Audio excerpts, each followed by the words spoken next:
Thank you, Althea, for your kind introduction and for the invitation to join in with my colleagues in the Leadership Buffalo family at this moment that we are experiencing of profound pain and opportunity.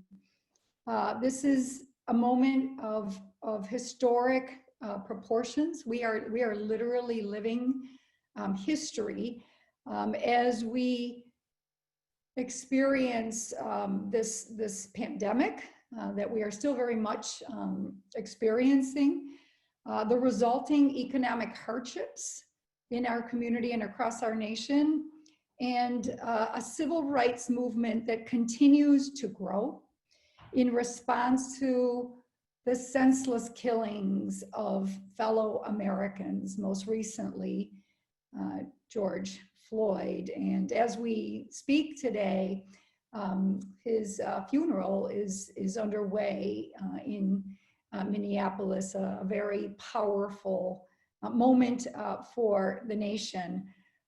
It is an extraordinary time, and it is a time where we have to embrace both the pain and the hope, because there is great hope for me as I watch the images on the television, including our own community, of the peaceful protests that continue to grow, and the great diversity and youth of the American people that is out there saying enough. The time has come for change and standing up against racism. And I believe that this is a moment before us of unprecedented opportunity to turn the angst and complete understandable anger into action for much needed change now. And there's been a lot of debate about protests or policy. And to me, it's a false dichotomy. This is a moment for all of the above, but we can't lose sight of the opportunity for action.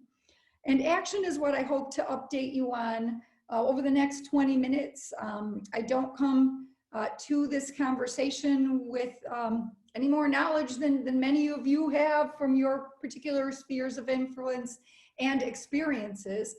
I'm going to provide an update on our community's response to the COVID pandemic, which has been extraordinary. And then I'm going to provide an update on our community's response to racial inequities through the Racial Equity Roundtable. And I happen to have Tom Dina on my screen, who is a key partner in the work of the Racial Equity Roundtable. I'm sure there are others here. I just, Tom's right in front of me. So I appreciate that. And I think I saw Mary Jo Hunt as well at some point, her image, who's been a key partner in our response to all of the above for so many years. So with that, I'm going to give you a brief update on these fronts, provide some resources that we can all access. As we were getting ready for the call just a few minutes ago, I was sharing with Althea and her team that Leadership Buffalo has been on the forefront of the issue of racial equity since its very beginning. And in fact, in '93, it was my first experience into this space and dialogue around what equity and racism and inequities what are the forces at play, and what does it look like in our very own community. So I want to begin by congratulating and thanking Leadership Buffalo, because all of you on this call are exactly the people who are in the positions to make the change we need to make now at a moment where we have a window of opportunity. We have to be very, very clear that we need to move when this window of opportunity is open, and that policy is an incredibly important tool at this moment in time. So more on that in just a minute. So Jenna is going to drive the presentation to give you a brief update on coming together to overcome crisis in our community. This is something we in Western New York are particularly good at. And boy, is that muscle that we have built over time through platforms like Leadership Buffalo, and through the many collaborative efforts in the region. That muscle now needs to be flexed unapologetically and with great urgency. Next slide. So what we have here is the mission of the Community Foundation, which is really descriptive of what we're doing right now together today. This is your foundation, your community foundation. We connect people, ideas, and resources to improve lives in the 8 counties of Western New York. Next slide. So more than 40 partners, foundations, corporations, which keep joining the ranks, and over 1,900 individuals have come together in a matter of weeks to raise $7.7 million to date to move money to the front lines of emergency needs and address the very challenging circumstances that the members of our community are experiencing at this very moment in time. We have now given out, as of this morning, the number has jumped beyond what you have here on the slide, including a microgrants program that is currently underway, 7.1 million of those dollars, and move them with great effort in a huge collaborative approach that included the entire foundation community to the front lines to address issues, next slide please, such as food, right? What we've learned that our food security and access network was not as strong as we'd hoped. And thank God that we had the merger just a year ago, that the merger was finalized between Food Bank and Meals on Wheels, because that innovative solution actually positioned us incredibly well to be able to respond at this moment of crisis. So food and food delivery, homelessness, and as you know, we have a moratorium on evictions through August 20th. So we are literally putting our finger in the dike for homelessness, as we know that the economic hardships, once the moratorium is lifted, is threatening to increase not only the numbers, but the profile of individuals and families, which will be in positions of needing safe housing and shelter. Food and filing for help, our public systems have been overwhelmed with requesting of food, unemployment, and benefits for the first time for many people that never thought they would find themselves in this position in their lifetime. Protective equipment continues to be a very high need, and we've just put together an effort that I'll mention in just a minute to respond to this in a way that will be more sustainable. And rent and utility payment assistance. Next slide. So these are the top needs that we continue to see. The funders have a weekly call where we hear from county government, where we hear from 211 and other frontline actors to ensure that we're keeping the finger on the pulse as we continue to move money out into the community against these needs that are presenting. So the focus has been on supporting organizations, over 300 of them across the 8 counties. This has been a regional response that are addressing the needs of our most vulnerable populations, seniors and those most susceptible to COVID-19, individuals with pre-existing conditions, low-income individuals and families, particularly our low-income communities of color, which we have seen have had a disproportionate burden to bear yet again during this COVID-19 because of the health disparities that communities of color experience, and people with disabilities. So these have been the focus of these grant dollars that have been raised and granted. Next slide. So here's the snapshot, very high level snapshot of the reality of our nonprofit sector right now. We are seeing increased mental health challenges across the board, including the frontline workers and the individuals who are being called to do more with a lot less, right? Because then our nonprofit organizations and our government agencies are on the front lines. So increased services, layoffs and furloughs, and the economic vulnerability of populations.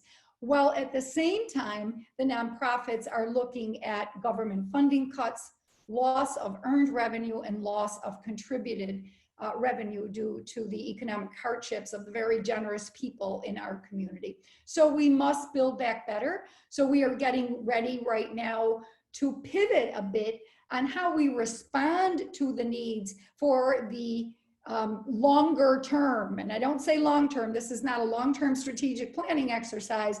This is about the next 12 to 24 months. How do we help the nonprofit sector go forward with these burdens that they are all experiencing? So for example, the PPE effort, we have stood up an effort where we are coordinating the purchase of personal protective equipment for nonprofits and their clients, so that each nonprofit organization, many which never had to deal with PPE before, can have one centralized purchasing opportunity that by bulk buying will keep the prices down and more competitive and make it easier for the nonprofit sector to continue to deliver services. So that is being funded literally as of today by the COVID-19 Community Response Fund. And if you haven't had a chance to visit WNYResponds.org, I encourage you to visit that and scroll through that page of names, foundations, individuals, organizations, businesses who have contributed to this pool of funding to make all of this possible. It really is inspirational and heartening, and the list continues to grow. WNYResponse.org is very much open for continued contributions as we pivot to build back better. Starting with the PPE effort, that purchase orders are coming in as we speak for the nonprofit sector. We are then all moving into strengthening the food access network, in addition to continuing to keep the cupboards stocked through microgrants to frontline places of worships and community-based organizations and grassroots organizations who have the trusted relationships for the $50 that a family may need to pay Spectrum for this month so that their kids can continue to finish their school year. These are the types of frontline emergency needs that these funds are addressing.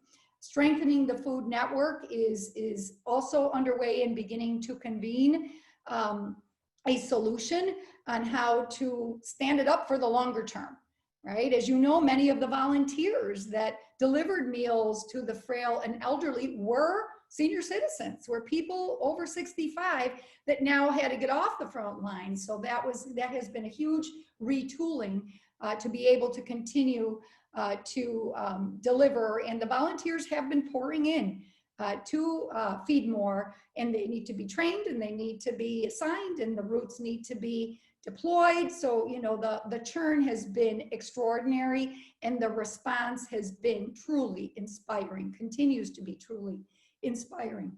And then we are also looking at the homelessness issue.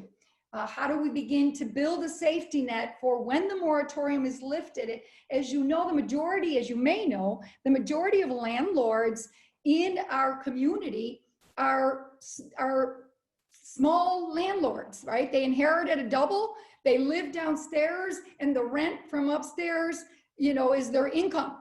And or pays the mortgage for the property. So the moratorium on evictions can only last so long because landlords also need the income. And though it is absolutely the right thing to do to have that moratorium in place right now during the pandemic crisis, it isn't a forever solution. So we're pivoting to this building back better. And we will be issuing an invitation later this month to the nonprofit sector to give us your ideas on how best we can go forward in new ways. Philanthropy and individual contributions can't backfill the right side of this of this equation that you have on the screen. There is just simply not enough resources to make up for those losses in revenue and funding cuts. So we need to innovate. We need to do it now. And we need to be agile in that innovation as we move forward in this new reality for the sector. So that's an overview of the community response, which is very much in process and continues, and we welcome your partnership in these efforts. Next slide. So the Buffalo Racial Equity, Greater Buffalo Racial Equity Roundtable is now in its 6th year with a mission of building an inclusive economy and taking a very focused and targeted approach that is rooted in data and that is focused on systems change. Systems change means changing policies, practices, and procedures. So our community is ready for this moment. The relationships are built. The action plans are in place. And what I want to open with here on this particular topic is that we have serious challenges. If you haven't read the Racial Equity Dividend Report, I encourage you to visit racialequitybuffalo.org and spend some time taking a look at the Racial Equity Dividend Report, which absolutely articulates our racial equity gaps across 4 different categories and 15 indicators using local data. And the focus is on systems change. It's on changing those policies. Next slide. And so what the Roundtable has stood up is an initiative that has over 250 organizational partners that are sitting around these 10 tables in front of you right now, driving this change to achieve the goals that are on the screen. These 250 organizational partners represent public sector, so government is at the table in a big way. It represents, including law enforcement, as part of our government partners. It represents business. They are also at the table in a big way. And faith leaders, faith community, and nonprofit leaders. And most importantly, residents with lived experience at these tables, helping us craft the policies that will get us to the higher ground and to the aspirations for the community that we all aspire to have, particularly as members of the Leadership Buffalo community. I want to just share high level some solutions that you as members of workplaces can actually access and be part of this movement and move with focus. For sure, it is a time for conversation and dialogue.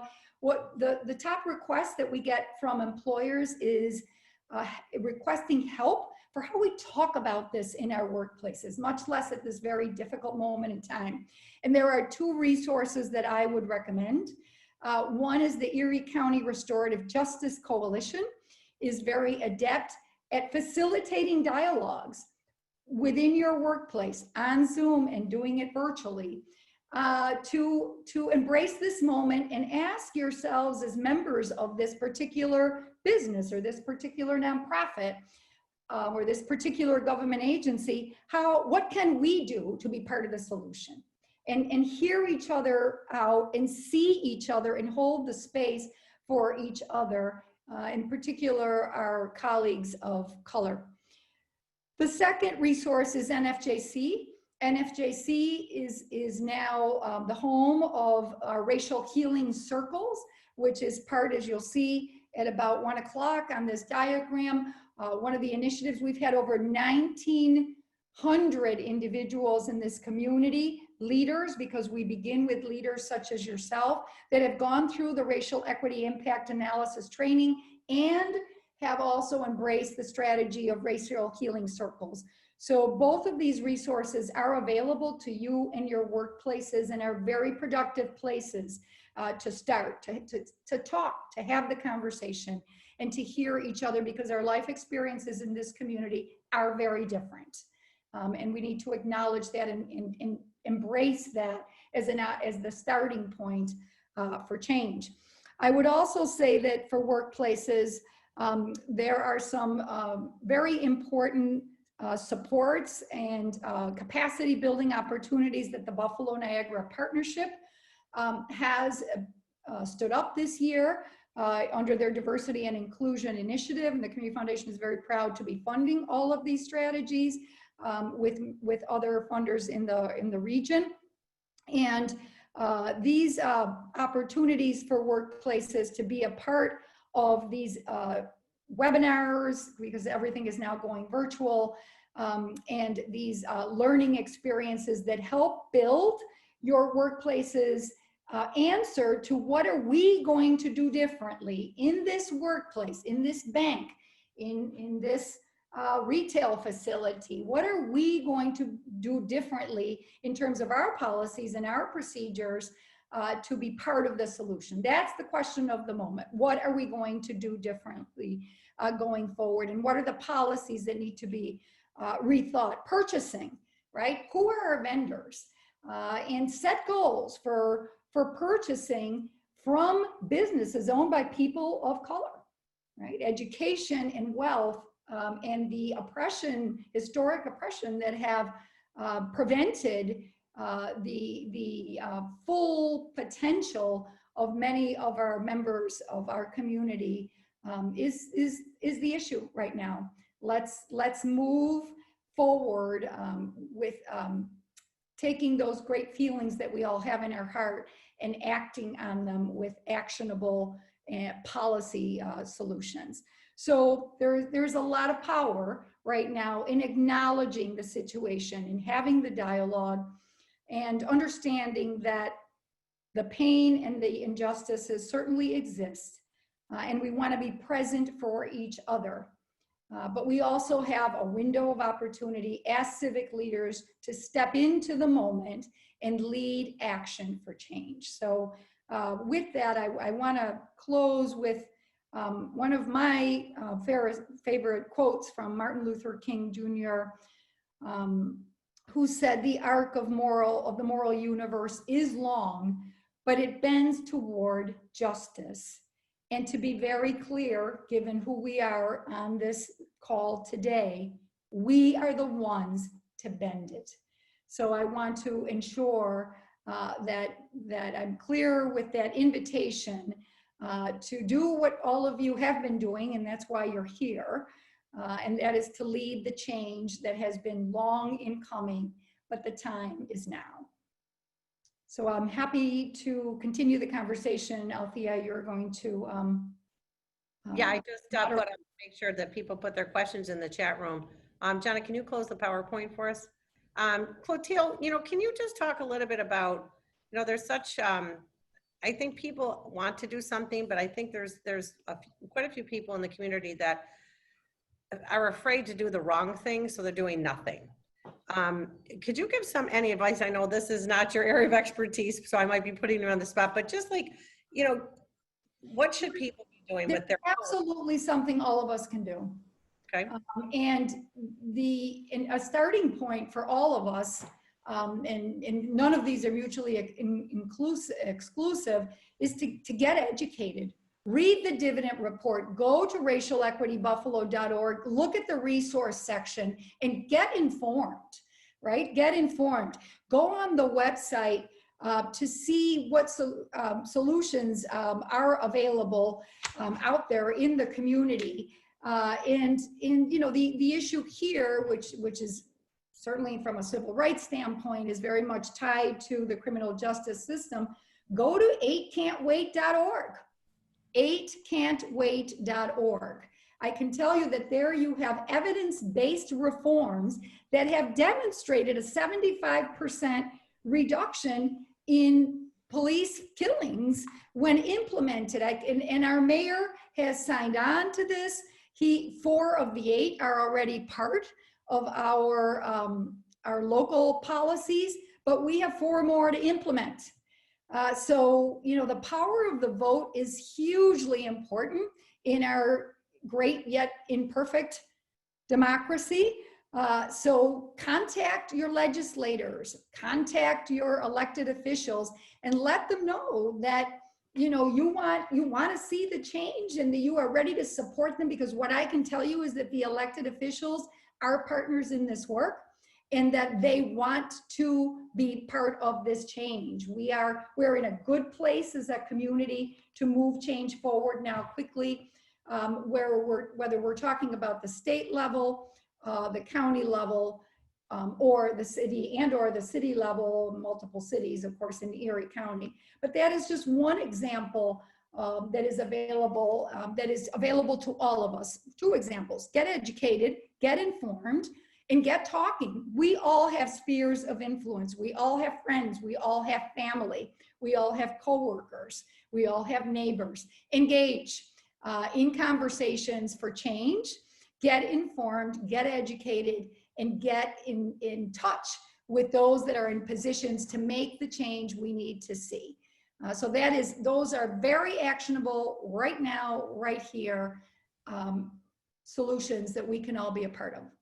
Oh, one of the things that, in some of my conversations with, my colleagues or board members and leadership Buffalo folks, there's been some conversations within workplaces that are not, I don't want to say disturbing, but they're uncomfortable because not everybody's thinking the same way.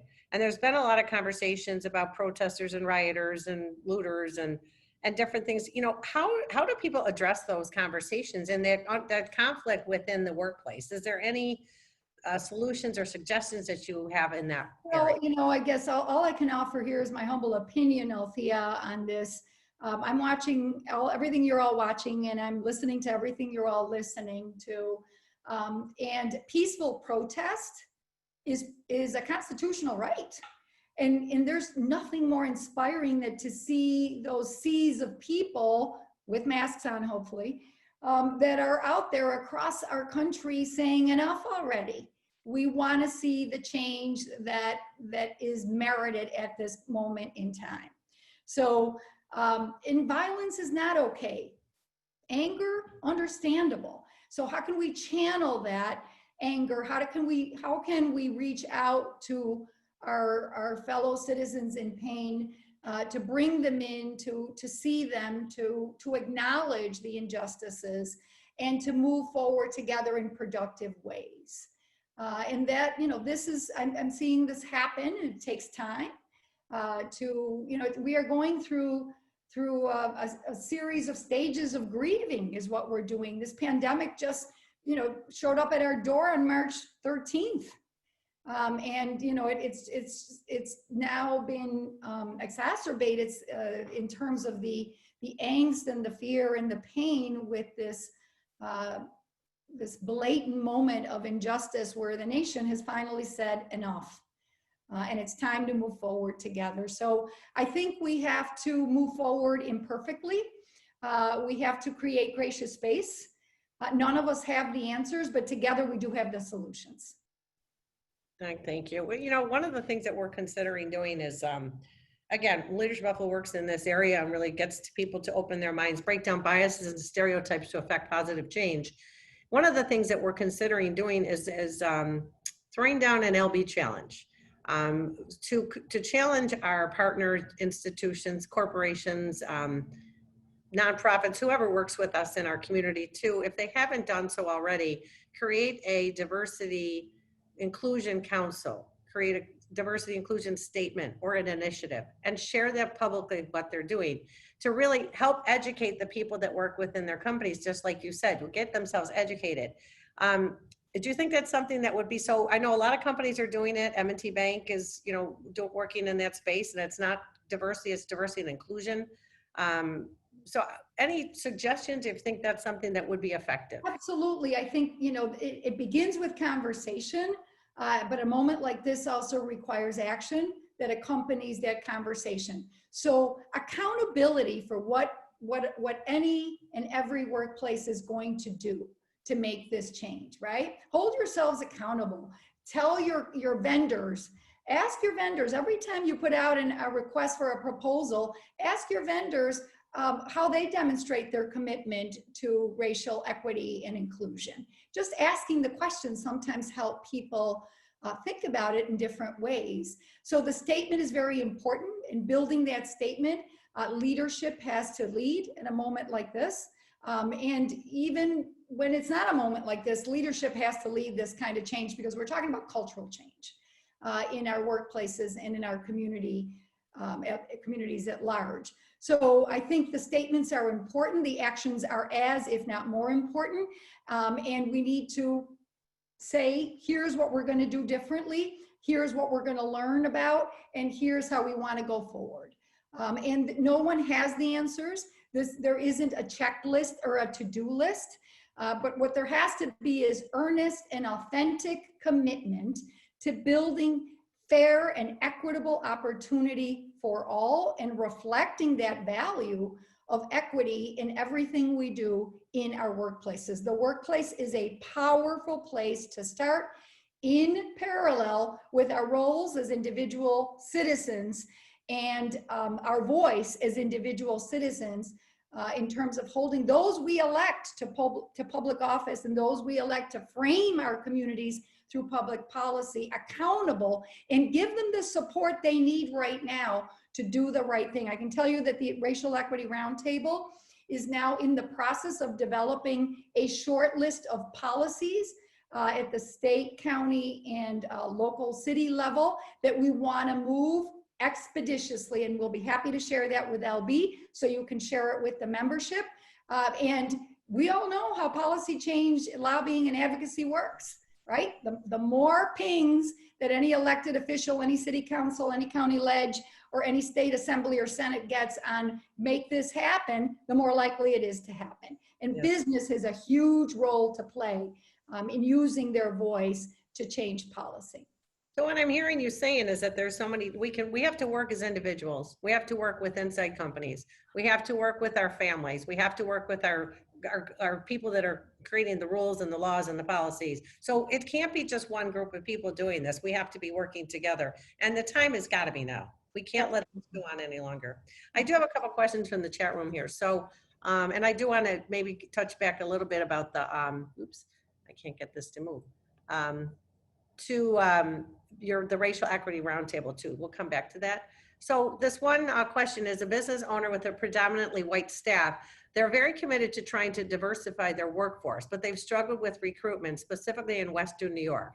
Are there any resources to turn to for recruitment support? Because you did talk about the Racial Equity Roundtable that has the business side of it.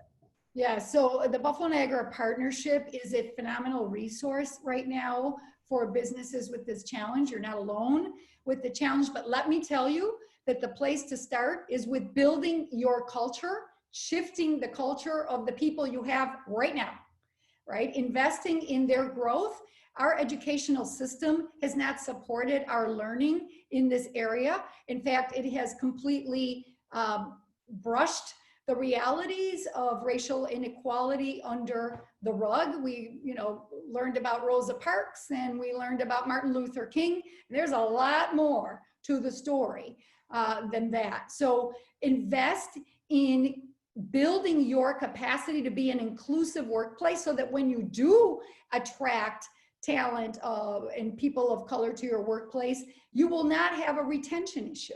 So I think that hiring is one of many strategies that a workplace can address, not necessarily the first strategy. These are not mutually exclusive, and you shouldn't do one before the other. You have to move forward with authentic intention and explicit intent so that you can build the workplace that will attract people of color, because people of color will know where they're welcomed and who's really authentic. This is not about checking a list.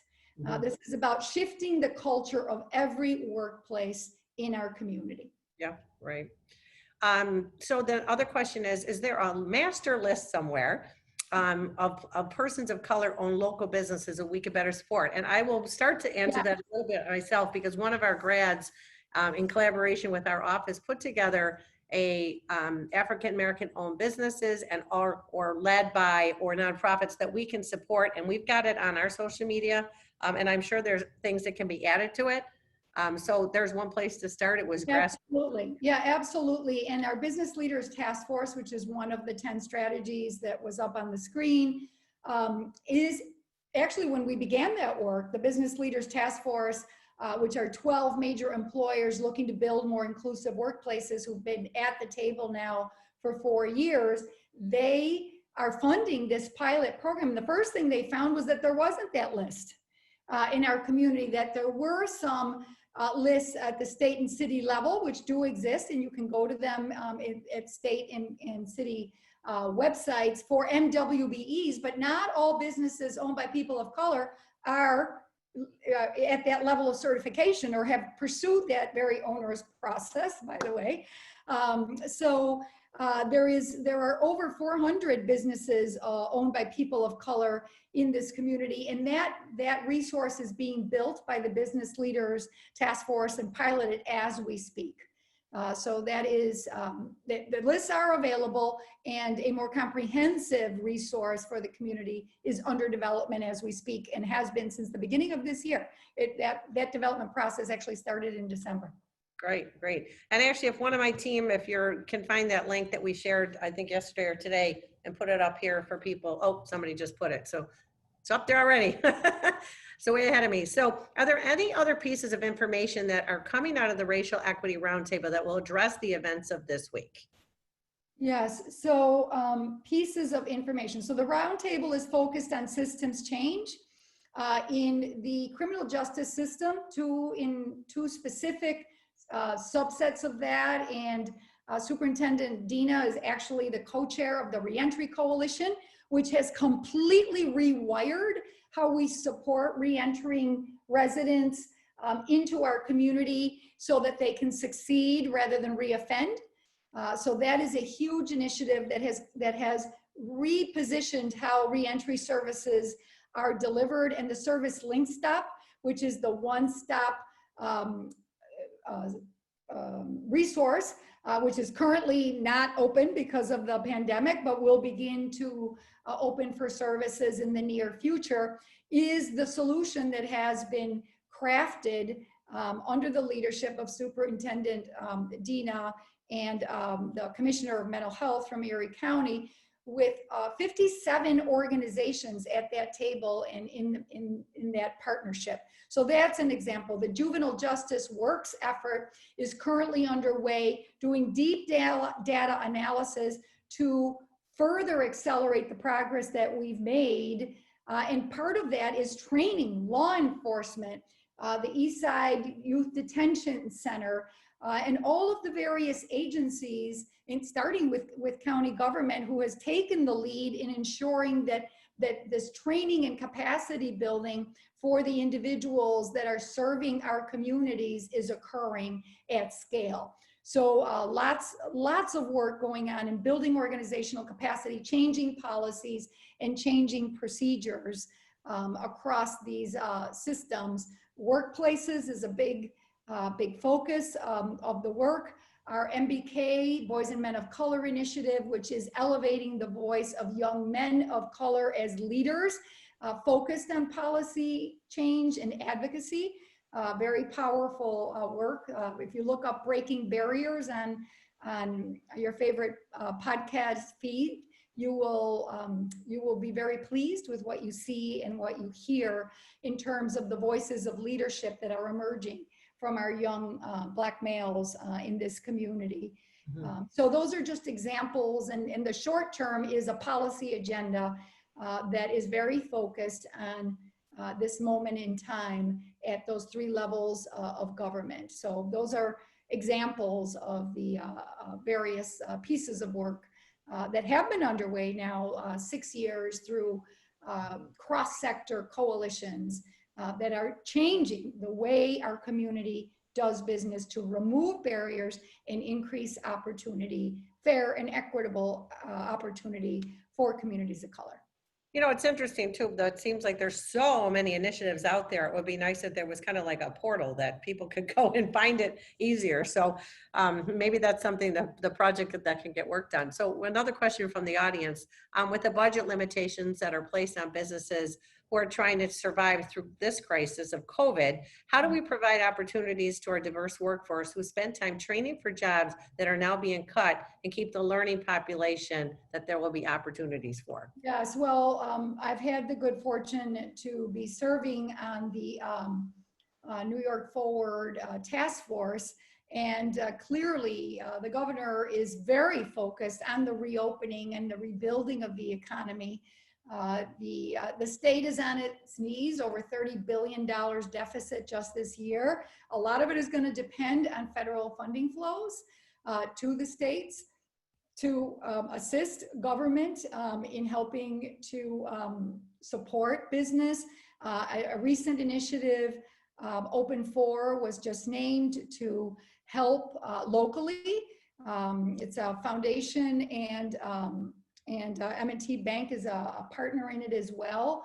I believe Key's coming in as well, to help small business, for-profit and nonprofit small businesses with under 20 employees with the supports they need to build back and move forward after this economic shutdown. Yeah, that's affecting everybody across the board, especially that population as well. Question again from the audience. So there's so many ways that bias and racism are seen in the workplace and other places: microaggressions, implicit bias, structural racism. Educating yourself and your coworkers is a first step and an important one. But just because you know about them doesn't mean we changed our behaviors. How do you actually change outward manifestations of these behaviors or get people to do so? Yeah, I think creating the space for people to even begin to understand what all those terms that very well educated person in this area just lifted up is a starting point.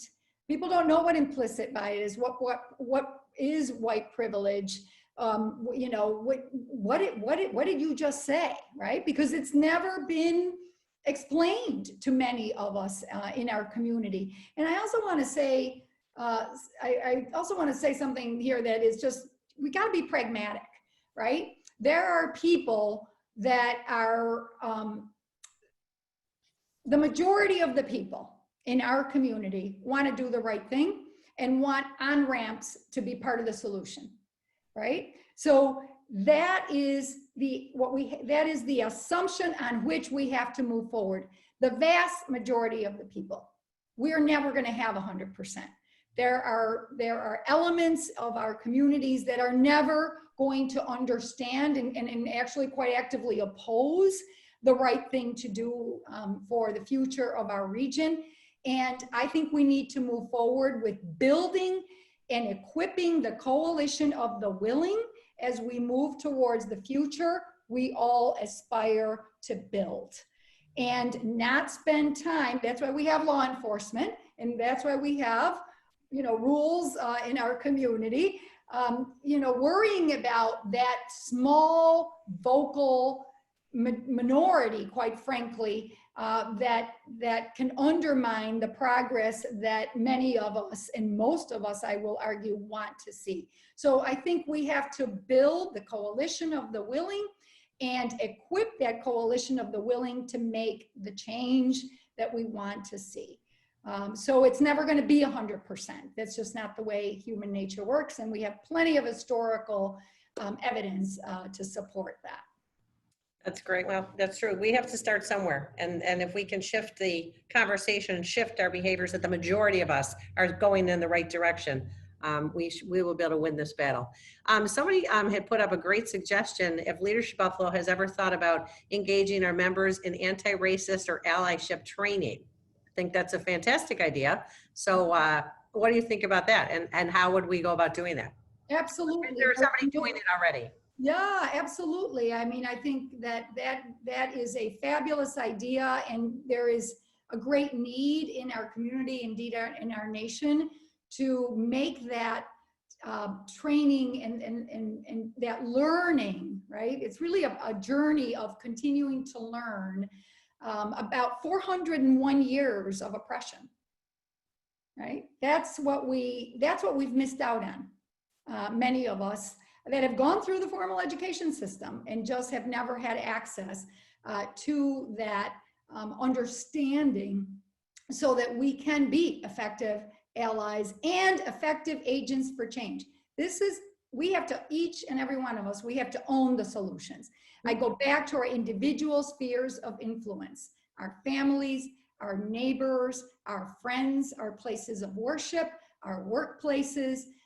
Go on down the line, make a list of your spheres of influence, and for each one of those, an action that you can take today or tomorrow, and you will have plenty to do as you move forward as part of the solution. You know, one of the things somebody had just put up privately asked me a question, if we talk about white privilege in our Leadership Buffalo classes, and we do. And it's a very, very important topic with us, because people that are in certain, we work with the NFJC, we work with some other organizations, and people don't understand that, you know, some people start here and others people are starting here. Right out of the gate, from the day you're born, you're already trying to catch up to here. And I will use this example that my daughter was in labor for quite a long time at Children's Hospital, and watched a lot of people coming in while she was in labor. And a young lady got brought in by the police, and she was in handcuffs, and she was clearly in labor. And when I went back to check on Jenna in her room, there was a police stationed outside her door, and a police officer was in her room with her as well. Now, as you ladies know, if you're in labor, you're not going anywhere, but apparently she had to be handcuffed to the bed. So all I kept thinking about I'm still thinking about it, and my grandson's 18 months old, is that baby, the minute that child was born, the mother was going back to jail and the baby was going to social services. My grandson's going home with the beautiful parents and educated and family and grandparents. From day one, that child did nothing to deserve not as good a life as my grandson. And that's white privilege. And it to me, it broke my heart, and it still does. So I think if we can educate our friends, our colleagues, our coworkers on the fact that, you know, you have this, but you didn't do anything to deserve, because you were born here in the right place. So we have exercises we can share with you folks, and we can give you the resources if anybody wants to use that and work within their organization. So somebody had a question from the audience, just to clarify that you're saying not that we shouldn't spend as much time trying to get those never going to adopt this, and spend time on those who are almost there or halfway there. And really the ones that are like stuck in the weeds, they're not going to move. So Althea, help me out in a football moment here. Would you remind me, who's the name of the quarterback of the New England Patriots? Tom Brady. Tom Brady. All right. Tom Brady's never going to be a fan of the Buffalo Bills. We're not going to be a fan of him. You see what I'm saying? So I just want to make the point super sharp and super clear. That on a scale of 1 to 5, you're going to have Tom Brady being your 1, right? And then you're going to have your Pancho Villas being your 5s. May he rest in peace, right? And so we got to focus on the 3, 4s, and the 5s. And if you want to learn a little bit more about this approach, go to the Opportunity Agenda, which is a national nonprofit that helps us narrate change and lead change from our own spheres of influence. Powerful, fantastic information.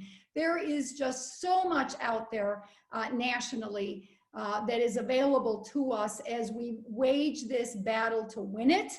And we can. If we each play our part in our own spheres of influence, 1, and that includes our role as engaged civic citizens. And number 2, if we also help our workplaces, which is where we spend the majority of our time, move forward and be part of the solution on this front. So there should not be a feeling of hopelessness. There should be a feeling or being overwhelmed, though there's clearly moments that we all experience given what we've been living through.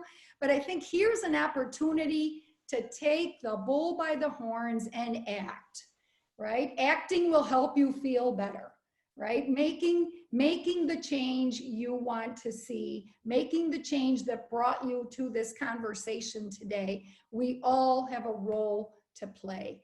And it will build, it will reveal itself to you as you begin to move down this path. So Clotilde, on that topic, social media. I've unfriended a lot of people this week on social media.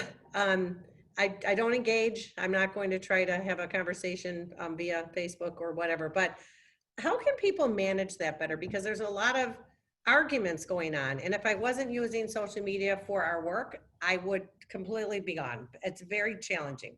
I think, spend a moment with yourself and clarify your values and then stick to them. That's what I've been doing. So I'm just, I'm trying to support. So I think people should do that. You're right. And I think these conversations are better off having with people on one-on-one, not behind a screen. I just think that's the importance. So we also want to, I think I have one more question here. Hold on. Okay, so this is a question that someone from the audience wants to ask you. What book are you reading right now, assuming you have time to read a book since you're such a busy lady? Yeah, so I'm reading a book called White Fragility. 2 books I'm reading right now.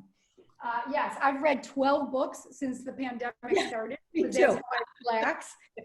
So I'm reading 2 books right now. One is called White Fragility, which is one I would recommend.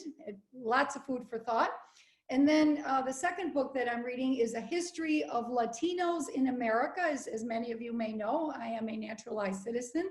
It's called Harvest of an Empire. Understanding the history of Americans, right? Americans are a beautiful mosaic of backgrounds and history. And other than our Native American community members, all of us came here for reasons that we need to revisit. And some came voluntarily and some did not.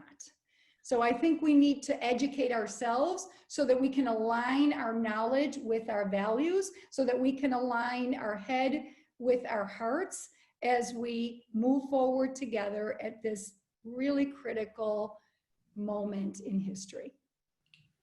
Thank you, Clotilde. And I think, this conversation, it's such a difficult time. And I think people are feeling lost, angry, confused. And I think what you talked about today gives us hope and makes us feel there is something that we can do. There's a lot of things we can do. Yes, I just want to close first by thanking you for caring and thanking you for acting. The very fact that you're a member of LB says a lot about who you all are. And sharing a quote I heard this morning. George Floyd's daughter, who's 6 years old, was on TV this morning as I was getting ready for my first meeting. And she said, "My daddy's picture is everywhere." And then a 6-year-old shouted out, "My daddy changed the world."